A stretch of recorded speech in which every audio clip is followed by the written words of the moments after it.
Hey friends, welcome to a conversation about the church, where we find ourselves in this COVID-19 crisis and life on the other side of that. And I want to take a minute and just introduce some of the directional leadership of our church.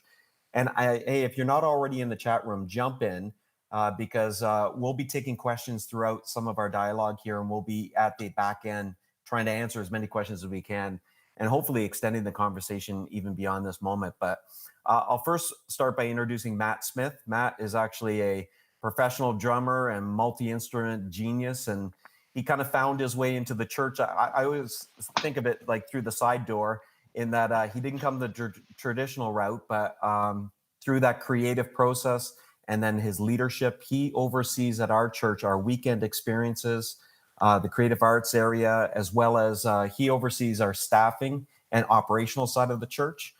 So Matt, why don't you give a shout out to everyone? Hey everybody, so good to be with you here today. Thanks for leaning in on this moment. Well, really looking forward to helping as many people as we can. Yeah, so he's going to be talking about weekend gatherings and running those digital environments that we all find ourselves in right now. And then Jerry Sen. Jerry actually grew up in our church, and he's a professional marketer, actually. He ran digital marketing for Pepsi Canada, Maple Leaf Foods. He's worked for innovative companies like Google and DoubleClick. And then he prayed to the one true God and decided to come and join our team, which we're really glad he did. And he oversees everything. We like to think of in ministry from birth to the grave.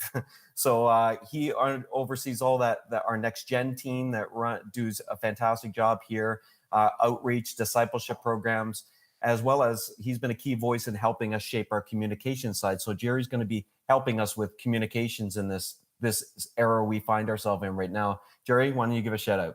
Hey everyone, thanks for joining online. I'm excited to chat with you today. So my name is Jonathan Smith, and I'm the lead pastor here at One Church TO, but I've been a lead pastor in Montreal, Quebec at Evangel, Dartmouth, Nova Scotia, at Sun Life Community Church. I've been a youth pastor, an associate pastor. I realized that this spring it's 28 years of pastoring, and I love the local church, and I really believe in what you are doing locally. And the heart of this church is to help strengthen every local church, because it's going to take all of us, not just getting through this, but even kind of changing through this. So today we're going to take a few minutes, and I'm going to invite you again, jump into the chat room. And also, if you want to bookmark stackable.church, and someone can throw it into the chat room, one of the guys can, stackable.church. We're starting to curate as many resources as we can that you'll be able to go there and get some of the latest information and some of the tools that'll help you manage and lead in this season. So Matt, why don't you take a minute? Let's pray together with everyone online, and let's pray over our time together this morning. For sure. God, I thank you for every heart that is represented in this moment. And for every leader of teams. God, we pray that you would be present for those leaders, God, as they look to equip and encourage and move a team towards action and value in a season where it's challenging. God, I pray for every church that's represented, the family that gathers in those buildings usually, but now is dispersed. God, I pray that you would help us in this season as your church to be motivated and ready to take good care of our communities in the ways that we can right now. God, we pray for families that are represented right now, people who are taking care of little ones that are running around the house and trying to get work done, and families that are in tight quarters right now, relationships, spouses, God, people who are alone right now and feeling isolated. Jesus, we pray for each of those contexts, and we pray that even in the middle of all of this today, God, that there would be something of resonance in our hearts of what we could be doing in this season, that there would be hope, that there would be courage, that there would be vision, that our eyes would be lifted up from just the circumstances to the possibilities. And God, would you use us in this moment to bring as much of that as we can? In your name we pray, amen. Amen. Well, I'm going to start with three or four actually ideas when you're leading from the lead chair in this moment. And again, jump into the chat room if you have any questions, and we'll get to as many as possible. And the first thing I would encourage all of us to be thinking about is time. Time. I think leaders in this season need to stop thinking about weeks and start thinking about months. And if you can get your head around about thinking about months, you can start thinking about years. Here's what I mean by that. Actually, the directional leadership team who's with me right now, we took some time when this crisis began to break. We made some key decisions before even the confinement was asked by our premier in Ontario. I know some of you are in other provinces, but to maintain social distancing, no gatherings over 5 people. But we took some time to look at even our finances. So our fiscal year is from July 1st to June 30th. So we made some determinations to make some cuts because we knew our income would drop, and it did drop. And most of the leaders that I'm talking to right now, they've seen a drop of between 45 to 50% in weekly giving. And a lot of that for a number of reasons. One is obvious. You have a lot of analog givers in your church, and making the transition to digital platforms is difficult if they haven't done this pre-COVID-19. I think also too, just job loss, lower income by people, or even just the fear of what is yet to come. People are feeling that right now. And that causes people to be careful with what they're doing. So we knew we needed to live off less. We have an epidemiologist in our church, and it's interesting. Her specialty is pandemics and epidemics, and she's a key researcher at one of the leading universities in Canada. And in conversation with her, she was saying to me, Jonathan, you guys need to be thinking at least 6 months of no gatherings physically. And it could be anywhere from 6 months minimum to 18 months maximum. Now, her one caveat was saying that a lot of that may change based on economic policy. It might get to the point where economically, it doesn't matter about our physicality. So some of this might get shaped by some of the policies economically moving forward. But I really want to encourage you as a leader, and we're thinking of it this way. We're not thinking of this as a moment. We're thinking this as a season, because that changes the way you think when you're leading. And we made adjustments now that we hope will pay off later. And I really encourage you in this moment, once we get over the initial, like, how are we going to run church every week? You got to make some adjustments. Like, we stopped spending right away, or we redirected spending just to online methods. We made some drastic changes to be able to maintain what we have. And of course, some of you have been tracking with the government. And if you need any help with this, you can always email us at here-to-help@onechurchto. But Prime Minister Trudeau just mentioned about a 75% wage subsidy to help not-for-profits and businesses stay afloat. So we're already in the process of trying to activate that in our environment, because that's a real difference maker. You should do the same. If you need any help, again, you can reach out to us and we'll give you a hand with that. But we also created a financial forecast, so we know what type of loss we're going to experience over the next 3 months, right to the end of June, and that's just the short-term adjustments. So think of a season, don't think of a moment, because we're in for a season here. Here's the second thing I want you to be thinking about, and this might be so front and center, and you're thinking, of course, Jonathan, but change. There's something in us that wants to, when we go through a season like this, and everyone you lead in your church, that wants to go back to what was normal. There is no going back. The church will never be the same again, friends. Everything is shifting and changing. Here's what's happening in some of your churches. You're leapfrogging technology. You know, in a lot of the emerging nations, they didn't do fiber optic networks and go the telecommunications route. They jumped right over it, right into cell phones and cell towers. And many of you are going to be able to leapfrog a lot of technology and a lot of baby stepping. We've been doing live church for a couple of years now and digital giving for many years. So a lot of this isn't new in our environment, and we went through the painful baby stepping along the way. You're not going to need to do that. What you need to remember, though, is there's no going back once you move here. You can't offer this and then take it all away in this way. Right now, especially if this gets elongated over a period of time, we're creating new patterns of worship, new patterns of attendance, new patterns of giving that will shape behaviors on the other side of the COVID-19 crisis. So I think we need to constantly be remembering that these patterns are being established, that even as you embrace technology, which you need to, and I'm really encouraging you to, these are great tools, that we are establishing new patterns. And, you know, on demand, whether it's Netflix and binge watching and everything else, has become such a part of our culture.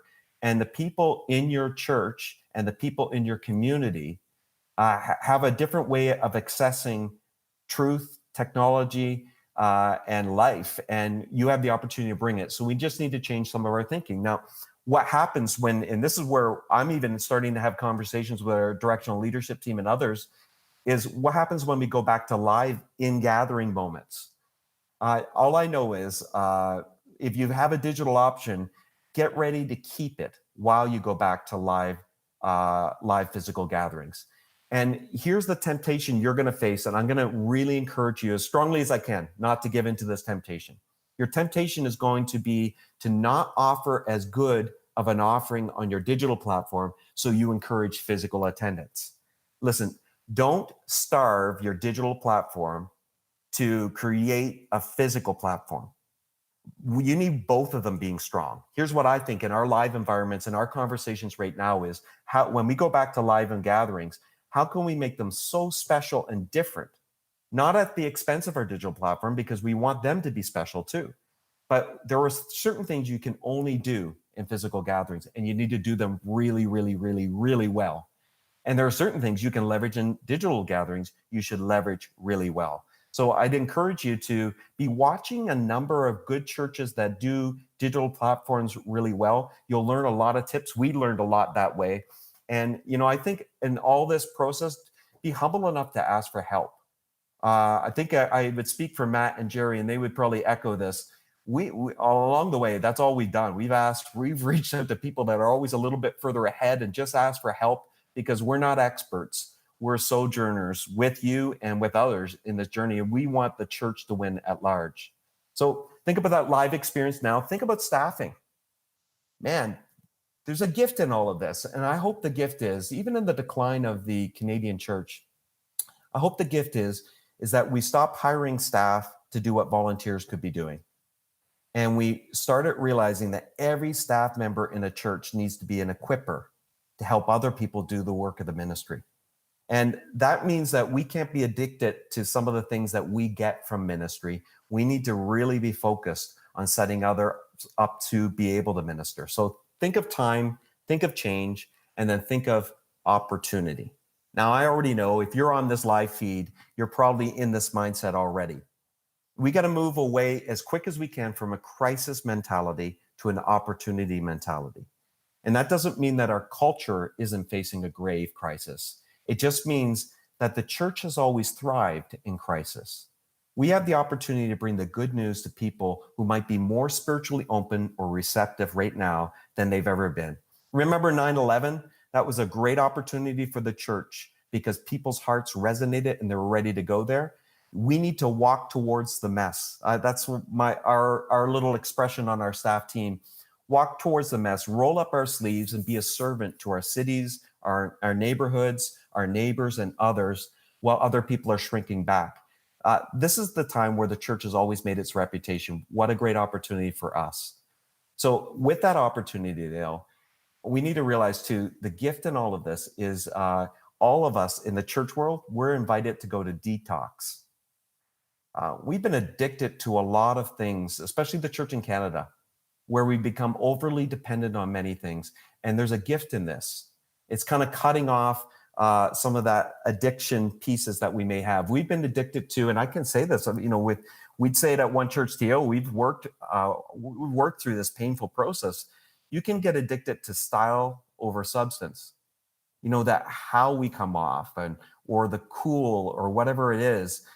Friends, style will never be a good replacement for substance. And in seasons like this, it becomes very clarifying what is just cool and what is meaningful and what has substance. I think we've been addicted to budgets over prayer. This is a great opportunity, friends, for us to find our prayer legs again and find real dependence and a sense of spiritual desperation for God to be at work in the church in Canada. Sometimes I think we've had an addiction to preaching over teaching. It's more of a presentation and how we come off looking. And teaching is about substance too. And I'm not saying one's better than the other, but man, in moments like this, you got to have something to say. You got to have something that's worth being repeated and modeled to the people that we get to lead. And I think too, sometimes instead of the mission, we've elevated models and methods. The gift in this for me is, I think as we've watched the church wane over the last decade, we've done very little to respond as a church. And I'm pointing the finger at me, so not at you guys, but we close 1,000 churches a year in Canada. And it was always just business as normal for us individually. There's a gift in this. There's a wake-up call happening. It's almost like smelling salts where the apathy is getting challenged, where we're waking up to recognize our mission is Canada. Our mission is our neighbors. It's to share the good news of Jesus Christ. What a great thing to share with others. And here's a danger, and maybe the only hesitation we had as a church by offering to help. We knew we'd be judged being a larger church, that maybe what's in it for us and all of that type of stuff. And I get that. I get church world. There's a cynicism about church world, especially if you're a leader, you're around it all the time. I think the beautiful moment here for us is that detox moment where we're cut off from some of the things that we as leaders are addicted to.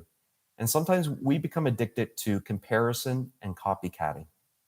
And I wonder how many celebrity leaders, and it's not pointing a finger at them, whether it's a Stephen Furtick or a Tim Keller or Andy Stanley or something like that. They're great leaders doing their thing. The beautiful gift I think is going to be is maybe we'll find a voice for our church. And by our church, I mean your church. God wants to say something to the local churches. And if we're always copying what other churches are doing, we're not going to be open to hearing what the Holy Spirit might be saying to us. So I'm hoping in this moment, it'll cause churches that lean less on sideways energy. The sideways energy, we spend time out fighting about a lot of things internally. I've watched this generational pull right now, and where older leaders are struggling to give up control to younger leaders. And friends, there's way too much energy wasted on things, and we're having conversations that are not making a difference in our culture and world around us. So I'm even hoping in this moment, there will be a relinquishing of control, and there will be an invitation to more of a team and collaborative environment where even as churches, we get to give our best to each other and share with each other. So if you're not in the chat room, jump in. If you have questions, we want to respond to them. But also too, man, if you got some resources to offer us, listen, we'll put it up on stackable.church and we can share it with other churches that might be going through the same thing you're going through. And I'm hoping some of the things we share with, these are just principles and some practices that no matter what size church you are, I think can help you lead through this season. So what I'm going to do is I'm going to invite Matt to chime in here. And Matt leads our weekend gatherings, and we all have that in common. Every weekend, you've noticed the consistency. Sundays seem to come up every 7 days. For us, it's Saturdays and Sundays. We run gatherings. And this is the bread and butter of the church. These are the gathering moments. And I know these are the moments you've probably been hustling most to get off the ground. So Matt, why don't you jump in and talk to us a little bit about running weekend gatherings? For sure. My friend put up on the wall of his office this quote. I have no idea where it's from. It's start where you are, use what you have, do what you can. And I think if we can have that type of mentality in this season, it'll be exactly what you need. You already are ready with whatever you need to get started in this season. And the good thing about online church in this season is that there's so much stuff that the resources are plenty. But let me give you just 10 tips or 10 different ideas that I think will really help the church in this season make online church even better. Okay, so some of these are related. Some of them actually are tied in a little bit to what Jonathan was talking about. But first of all, I want to highlight community. Community is probably the number one benefit from being online. And you might be surprised to hear that. But here's two ways. One is just vulnerability. Over the last 2 years almost of doing One Church TO live, we've had some chat room moments, private prayer moments in our chat room where I've had guys open up to me about struggling with their emotions and anger. And that happened more than once. And so that's just a good example of something I would have never probably experienced, even in a prayer moment in a gathering.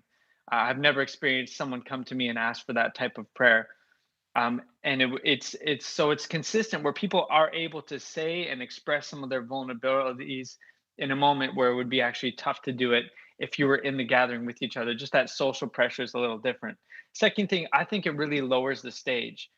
The distance between the communicator and those who are receiving is actually smaller. So the conversation with your as a leader or a pastor can be easier because it's anonymous. So it's always been easy for you to communicate if you're a leader, but it can be tough to communicate back. And this provides an opportunity where you don't feel like you have to single yourself out or give your home address or phone number. So it's a good thing to lean into that community. So I would say, how can you leverage that? And we'll come back to that in a few ways. Second big point, think human. Okay, so the humanness of these moments really connects really well. So you might want to think a little bit more casual than you would be in an in-person gathering. And think of the other times you might be watching this right now on your phone or on a laptop or something. And what other things do you watch on that? You watch bloggers, you watch late night talk shows, or some of those mediums. Though, how are they addressing this moment, and how are they coming across? They're coming across very casual. So if we're too stuffy or formal, it can actually be incongruent with the medium that we're communicating to. So another thing that you can do to think human is get your camera angles close. So you'll notice that if I'm up close to the camera, there's a little bit more, you feel present with me in the room than if I was way back in the corner. So get the cameras close as opposed to really distant, and talk directly to the camera. That's a way you're having the conversation with the person. The other thing is, I would say, is don't necessarily pretend they're in the room with you. That's another way to think human. So you might have different parts of your liturgy or your regular gathering flow, and I would say just leave them right now, whether that's sitting or standing, or even like interactions, like can I get an amen? Some of those things actually remind someone that they're not in the room with you. So I would say leave those types of things off to the side. Think human, whatever you can do to make those moments more human. Okay, third thing, make it feel as live as possible. So what we're doing right now, we have the chat room open and we're looking at the comments and we're trying to include those. That's a fantastic way for people to realize that this moment is special, and that's not something that can happen again just in a replay. That this is that moment where community is really happening. So make sure that you think about that. embrace the mistakes. If there's a little flub up, or if there's things aren't as tidy as you want it, just address it and keep going, and embrace that. And that actually becomes a part of that casual and live feel that draws people in and makes them feel more engaged with that. If you can, do a live Q&A. So actually plan in the gathering and tell people, hey, we're going to be heading to a Q&A after the teaching time. We'd love to hear any questions or points that you want elaborated on. That's something that we've been doing right from the beginning at One Church TO Live, and it adds that value where people want to stick around and they feel like they're a part of something. Mention people by name. If they're in the chat room, like Jim and Tim and so many other people, then you can actually name them, and they actually feel, hey, oh man, I got mentioned, and they feel included. They realize, hey, it was valuable for them for me to be here. The community benefits by my presence. You're kind of speaking to that. And always celebrate the behaviors in the chat room that you want repeated. So if you see someone who has a great comment or something that's really fantastic, just shout them out. Tell them, and don't worry about playing favorites. You're celebrating behaviors that you want repeated. So that's good. And don't in that whole idea of making it feel as live as possible, don't be shy to say, we're just figuring this thing out. This is new to us, and we welcome you in this process. That just lowers that anxiety that other people have watching you. And if you're too scared to fail, or you're too scared to mess up, they're going to be feeling so much tension that they might miss what you're saying and trying to communicate. Okay, so that's number 3, make it live as possible. 4, explain everything. We have so many people who are not digital natives who are trying to figure out how to join your church online. How can you make it easy as possible for them to feel like they're a part of it, that they're included, that they're not on the outside watching the young people or the techie people have a good time? So orient them to the tools that you're using. Find clear and concise ways. We had a good discussion even this morning in our gathering planning on eliminating some of the options that might look better or feel more robust, so that we can have something simpler, that how we can communicate to people to engage with the tools that we do have. And what you explain in these moments tells people what you value. So if you're pointing them to something, it helps them see, oh, this is important. So whether it's the chat room or other things, keep thinking that in mind. Okay, so that's number 4, explain everything. Number 5, think shorter. I love this principle. I tried to live by it, and it's something that I struggle with every day of my life. Think less, but better. Less and better. An hour is a long time to sit in front of a show. So if you're used to an hour and a half gathering, you might want to think about how you can reduce that time. What you spend time on shows what you value, and in the same way that what you explain, right? So what you spend that time doing with your life shows what you value, but also what you spend time in your gathering doing. You don't want to have any fluff there. You want it to be really valuable the whole way through. Here's a couple tips. So number 1 would be music is actually, and this is coming from a musician, music is actually really hard to translate online. It's one of the toughest things to do. If you're doing a regular weekend gathering, it'll be one of the most challenging things to do, that to get the same amount of feeling from the music that you have in a live gathering online will take a lot more work. So how about doing less songs, but working on doing them a little bit better, working on the arrangements a little harder, working with your music team to do less and better with the music. You might be used to having really extended and open arrangements. You might need to be a little bit more planned now. You might have to have the arrangements a little more put together in this season. Transitions. Oh, transitions can always be shorter.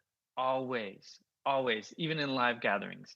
So work on your transitions. And another thing, so can announcements. Man, announcements can always be shorter for sure. Here's a little thing that we use. 3 things in your announcement. And if you can get these things real quick, you'll get the announcement done very fast and effectively. First, who is the target? Get that person attention by saying, hey, are you a young adult? Bam, their ears are perked. 2, what is the value? So start with that why or that story or that something. Do you want to be connected to other people in your age and stage? Do you have questions about faith, et cetera, et cetera? You're starting with that value. And then third, give them the next step. So go on into the chat room right now and click on that link. Okay. So target, what is the value and what's the next step? Okay. All of those things hopefully help you think shorter, less, and better. Okay. Number 6, go into 2 hands now. Think collaboratively. Okay. So this is within your team, your AV tech production, whatever you call them, that team will be working probably twice as hard as they ever have been to figure this out in this season and make things work. So be good to them, thank them, make sure you celebrate them, make sure that they are unsung heroes in this moment. And I would say this, I'm saying this with Jonathan on the other side. So we understand that the time of a leader is valuable. But I would say, do as much as you can, a full run through of your gathering with your tech team. And that they want you to win. They want you to be able to communicate really well. So do what you can to give them something to run in. And that doesn't mean you have to go through your whole teach, but you might want to run through some of the key points, or if you're using media or something, make sure that those transitions are practiced. We like to talk about the ins and outs, or the tops and tails. So how does one song end and the next segment begin? How are we going from music into prayer? How are we going from prayer into announcements, from announcements into offering? Be thinking of those transitions. Those are key.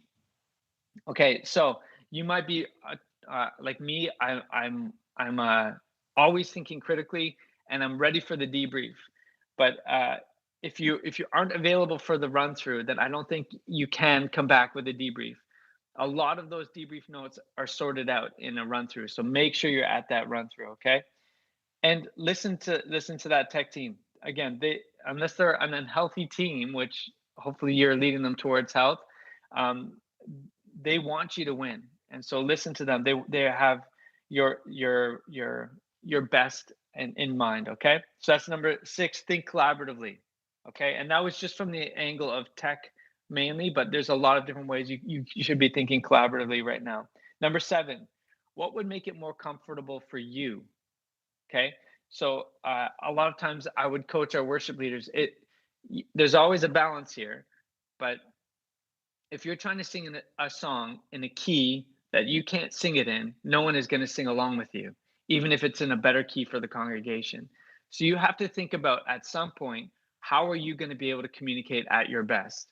And you might not be able to get to 100% of that, but don't be shy of asking some of those around you, whether if you're a worship leader or if you're a communicator. Think of, okay, guys, it would really help me if I have XYZ. And the team will do the best it can, hopefully, to support that. But be okay with that. It's okay to ask. Don't be shy to ask. Okay? And don't always feel that the way someone else does it online is the way it has to be done. If you're more comfortable with something else, it's always going to be a balance between what will make you comfortable as well as what will translate. If you want to be in your boxers and a t-shirt, I promise you that won't translate very well. So you got to think of the balance between the two, but try and make it comfortable for you. Okay. Number 8, I mentioned this briefly. Transitions can kill. This goes so true in any moment, but transitions make or break every moment. And it's even harder if you're not able to be in the same room, or if you're not able to be on the stage visible to everybody at the same time. If you're cutting between one person and another person, they don't see that glance between you. They don't understand where you guys are oriented to each other. So try and be as succinct as possible. Often a lot of things can go really well, and then we don't think about how we're going to finish it. And so we ramble, or we stutter on the ending. Think of that ending and how you're going to transition really well. Practice those things, and this will only help you when you get back to your in the room gatherings as well. Okay, so number 8, transitions can kill. Number 9, watch what you put on stage. So first of all, if you're new to video, you got to be careful what you're wearing. Just a little important note, I would really recommend wearing solid colors that are not white. and that'll just translate really well. If you're wearing patterns or texture, it can do this thing called moire, and it looks really weird, like you've got like an acid trip going on in your shirt. So try and avoid those if you can. That'll really help you. Second thing is team. Think of the team that you're putting on stage. Are they modeling the physical distancing that we've been asked to do? It's reckless for your team to be doing anything other than what we've been asked to do, but it's even more reckless because we have an influence. We've heard from a number of people, both in the healthcare industries as well as just people in our church family, that are struggling right now with physical distancing, and they so appreciate that we're modeling it, and it makes it a lot easier for them to do that as well. Another thing, it doesn't have to be a full team. You don't need a full stage of people. Too many voices in one gathering could actually be confusing. So try and limit your voices. We typically have a worship leader as a main voice, a communicator who's teaching, and a host. Those are three main voices that we have in our gathering. And if you can limit it to that, that actually really helps people, because then they're connecting to three different people as opposed to 6 or 7, especially if they're new. Okay? Last thing, number 10, you must invite. Okay, this is really important. You must invite people to attend. Even if you're not feeling like you're at your best and you're comfortable with online church yet, this is the season to invite guests. This goes back to what Jonathan was talking about earlier. You got to keep them in mind, because this is the closest thing to a 9/11. You know, this is what we have in this decade as a point where people are really struggling with where their life is headed, and it's coming to the top. They mute it in other moments of their life, but this, they can't mute it right now. So it's a season to invite. Keep the guest in mind while you're planning. The verbiage you use, everything, keep them in mind. The second thing I would say along the same lines is, you must invite people to trust Jesus in this moment. Don't feel that just because you're online that you can't invite people to make a decision to follow Jesus. This is a really critical moment to ask people to follow Jesus. So I would really encourage you to do that, but also have a system on the other end. What's going to happen if someone digitally raises their hand? How are you doing follow up? How are you helping them get a good start? You might want to get some of your team members working on a really good system that way. And of course, we've started working on one right now. And if you want our input on that, we can help you. Okay, so 2 weeks ago, nobody was doing only church online. I think maybe like a couple people in the world were doing that, but there are churches today who are doing church only online. Almost every church is. But if you go back far enough, at some point, church was just an idea. Your church was just an idea. And so how can we tap into that pioneer spirit in this season? How do we reclaim that urgency that led to your church getting started? That pioneer spirit, heading into digital, being scrappy, being ready to jump in, and inviting people to be a part of that, what you're doing.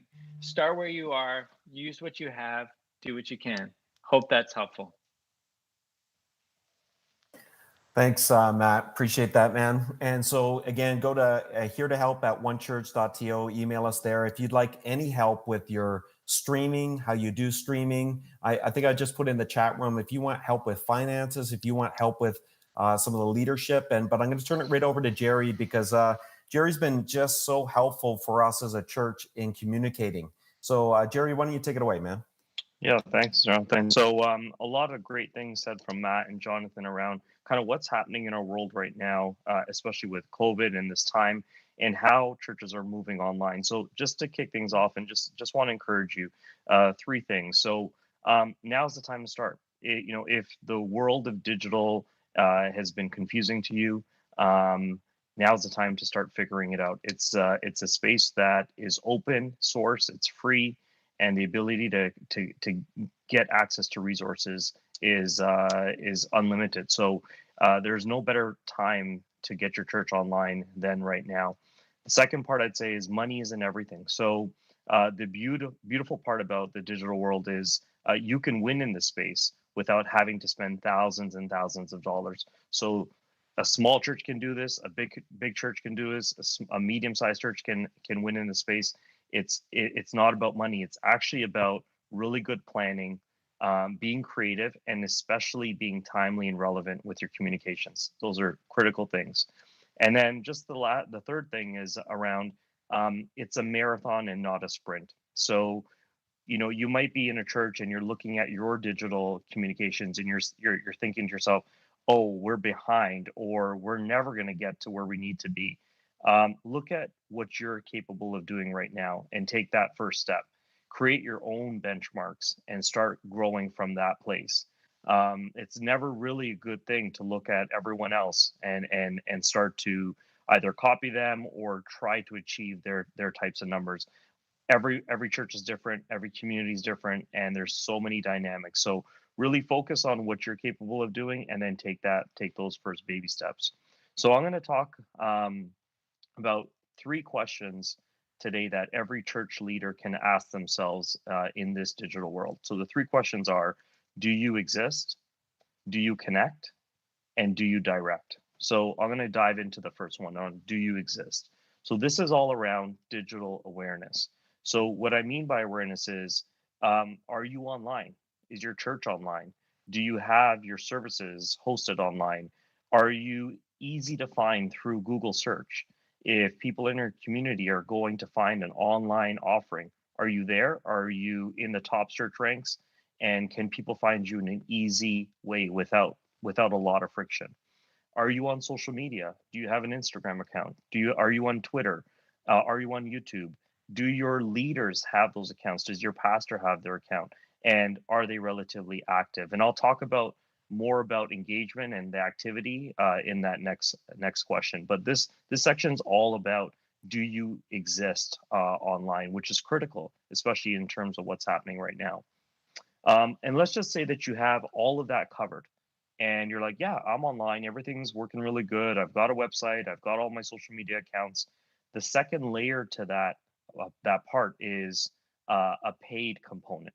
So what we've done, we've especially in this last year, we've really tapped into tools like Facebook and Instagram to reach out to the community around us. So we've been using ad campaigns to communicate with people, invite them to church, talk about our weekend gatherings, talk about our kids programs, and that's been driving people into physical gatherings and into online gatherings.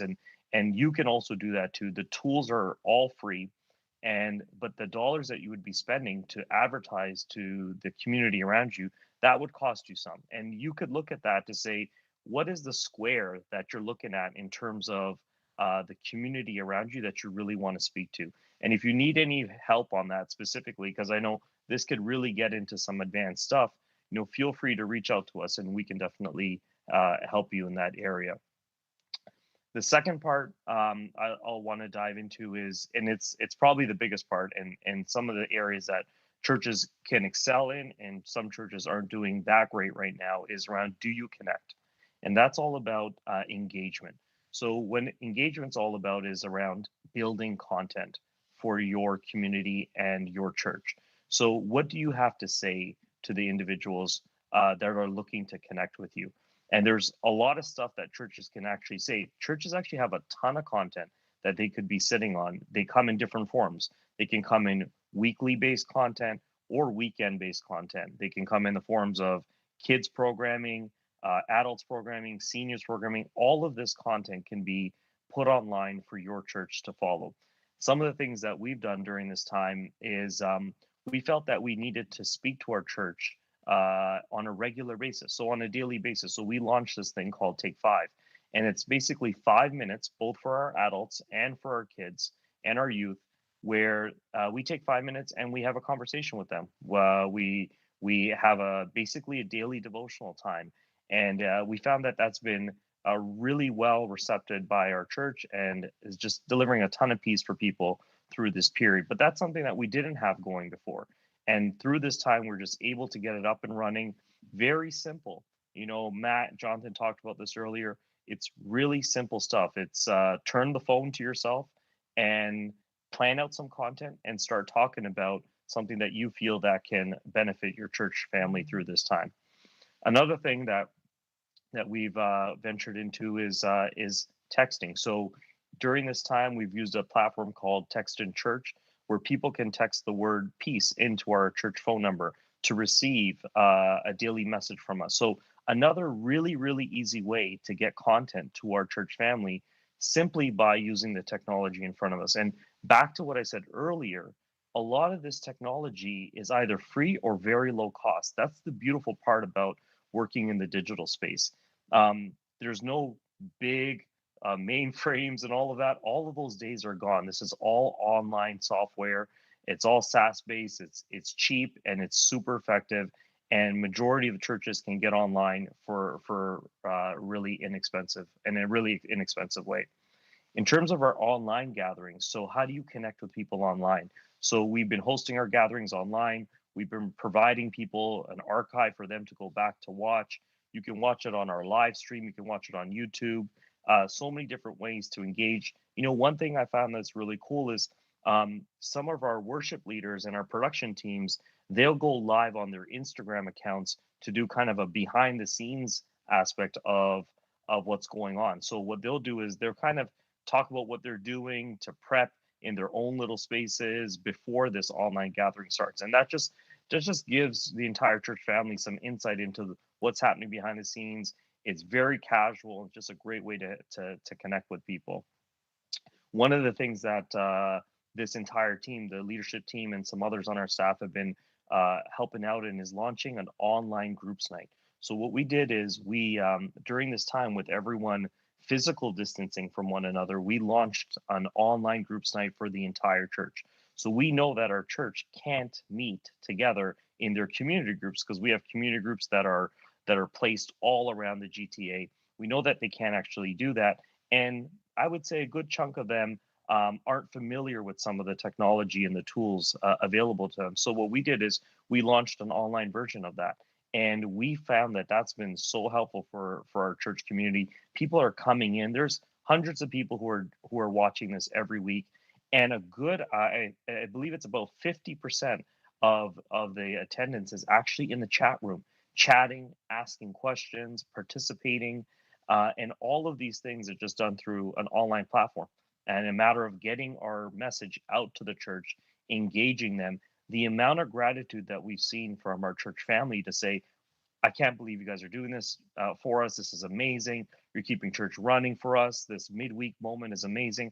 Like the gratitude and the ability for people to continue in their faith journey through this time has been critical and has just been amazing for our church. So that's stuff that you can do really easily.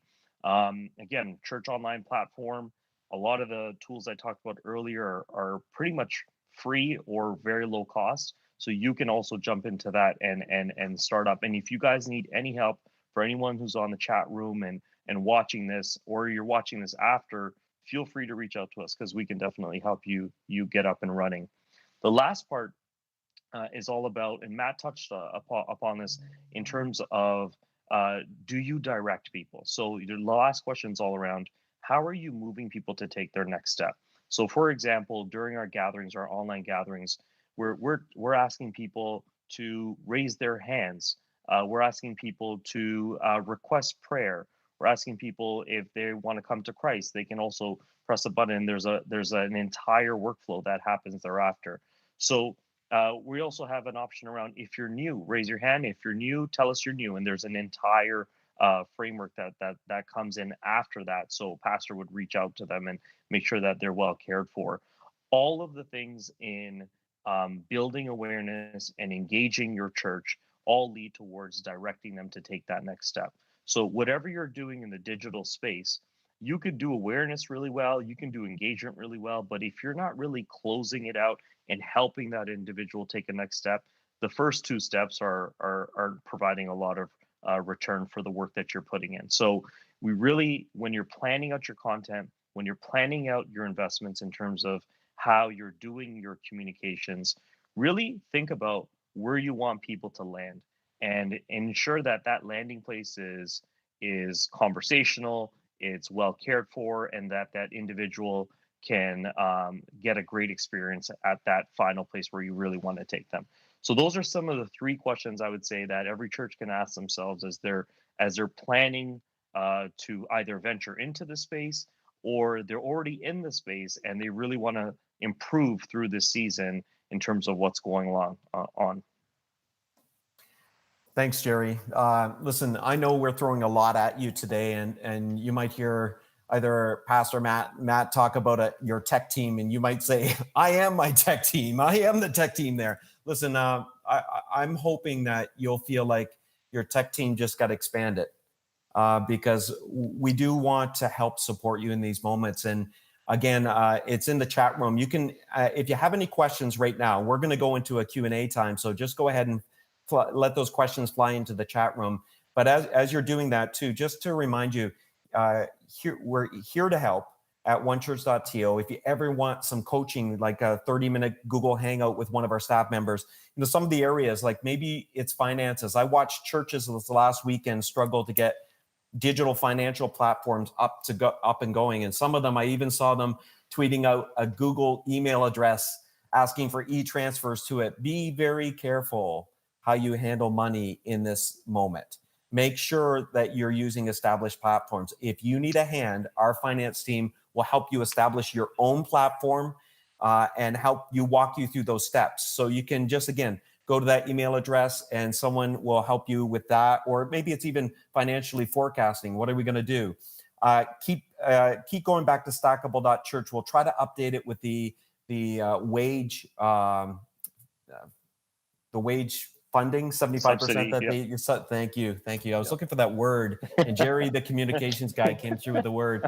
But we'll keep you up to date with the subsidy thing. If you need help with streaming, we got a fantastic production team, whether it's equipment or how do you do it best with what you already have. Like even before this call, our production team was making sure the three of us were in the right light, the right frame, because we're using Google Hangouts right now to have this moment with you through our live stream. I mean, they're great coaches, and they can take some moments in your context to help you figure out how to best stream. If it's how to do music and the arts online in a way, again, our music pastor and team, they can coach you and help your team prep for that. Student ministries, I know I speak for Jerry, oversees that team along with Stephanie Jones, our kids team leader and our next gen team leader. They're just killing it in the digital area right now. We're so proud of them. And again, they can help you if that would be helpful to have that conversation, to resource it. And then basically just leading through this moment. Sometimes, I have some coaching meetings coming up just as pastors have responded. Sometimes it's just knowing you're not in this alone. You can do this, friends. You don't have to do it like someone else. But we need to go right towards this with boldness and courage. Don't be afraid of the digital space. It's new territory for many of us, but it's never going to go away after this. So we might as well embrace it and make sure that we maximize this moment by creating meaningful moments, spiritual moments for people to engage with Jesus Christ, because that's the goal. It's to engage them with Jesus Christ. So I don't know if there's any questions in the chat room, guys.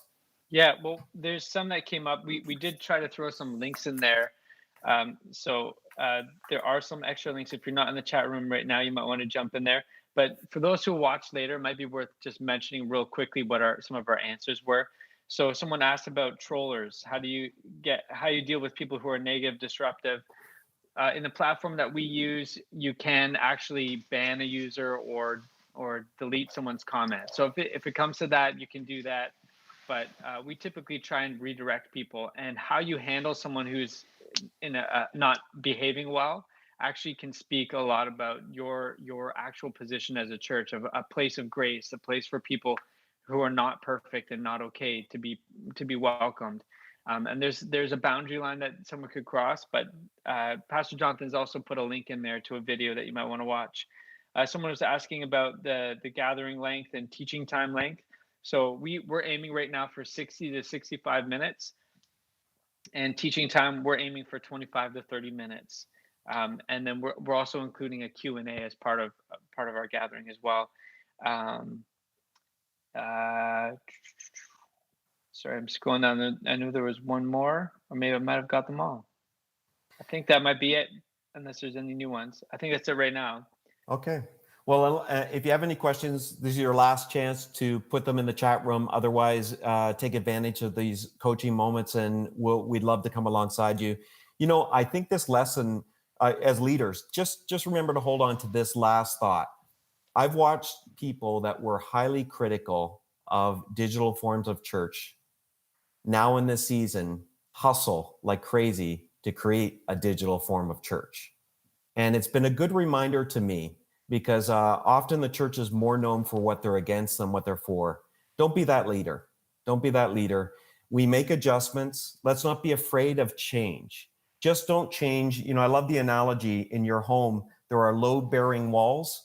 Don't change them. But I mean, everything else is up for grabs. Of course, the church is always going to change its methods, but it can't change its message. The message remains true and sound for centuries. That's not up for grabs. Jesus gave us that message. And we're celebrating that next weekend, aren't we? A week this coming weekend, Easter weekend. And also to not just the message, but the mission. We don't get to choose the mission. Jesus chose the mission for us. And I'm really praying that this season actually helps us become way more missionally engaged in our country, in our city, and in our communities. But the methods, guys, let's not make them sacred. Let's hold them very loose. Let's be adaptive. Let's be fast and flexible as one of our staff values. So we can move when there are moments like this, we can embrace it and we can go and we can allow the Holy Spirit to lead as he would be leading us in this season. So any last questions, Pastor Matt? Nothing in the chat room right now, but Great. I'm hoping people are chewing on stuff and they'll send some questions to our email. Okay, guys. Well, thanks for joining us at One Church TO Live. And from the whole One Church TO team, I want you to know our entire staff, we've been praying for you. We've been praying for churches in the GTA, but we've been praying for churches right across Canada. And, you know, even our global workers and others that are engaged in other fields, we're praying for them. This is a tough season, but friends, we want you to know you can do it, but none of us can do it alone. Let's stay humble. Let's stay hungry. Let's keep asking for help. Let's keep reaching for it. See you guys.